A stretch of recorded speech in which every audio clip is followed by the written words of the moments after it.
Marek has 9 cards. There is a number on each card. So here we see they go from 1 up till 9. Marek takes at random 2 of the cards, and he works out the product of the numbers of the 2 cards. And we need to work out the probability that the product is an even number. So let's have a think about this first. If we take the product of 2 numbers and we get an even number, how could we have got there? If we've got an odd number, multiplied by an odd number, that's going to equal an odd number. If we've got an odd number, multiplied by an even number, it's going to give us an even number. If we've got an even number, multiplied by an even number, we're going to get an even number. Okay, so these are the 2 possibilities that will give us what we want. So we can see we always need to pick out an even number, and then it doesn't matter, we can pick out an even or an odd. So let's imagine this as a tree like this. The probability of taking an even card.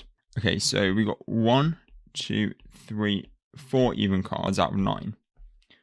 The probability of taking an even card is 4 out of 9. So the probability of taking an odd card, we got 1, 2, 3, 4, 5 out of 9. So there's a 5 out of 9 chance you can take an odd card. Okay, so now from here, they could again either take an even card or an odd card. They've taken an even card first. There's now going to be 3 out of 8 even cards left, because they've already taken a card, so it's out of 8 now. And if they've taken an even one, there'll only be 3 left.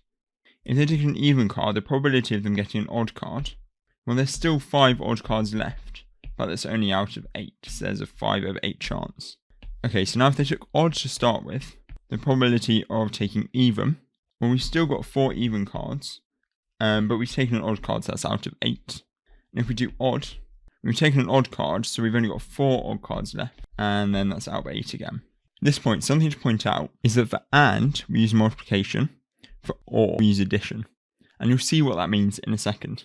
Okay, so what are our options? So look at this, we can have an odd and even, or even and even. So if I choose an even, and even, that would be 4 over 9, multiplied by 3 over 8, because it's AND, giving us 1 over 6. Now, this one here, odd and even. So odd and even, it's going to be 5 over 9, multiplied by 4 over 8, giving 5 divided by 18. We need to be careful, there's one other possibility, because if I chose even first, I could then choose odd, and I would still get an even number. So that would be 4 over 9 multiplied by 5 over 8, giving us 5 over 18 again. So we're now going to make use of our OR, because we've seen the different paths we could take, but we could have taken this one, or this one, or this one. So we're going to add them together. 1 over 6 plus 5 over 18 plus 5 over 18 again, giving 13 over 18. And that there is our final probability. So we get our first mark for working out these. We got a second mark for realising we need to add them together. And our final mark for the correct answer of 13 over 18.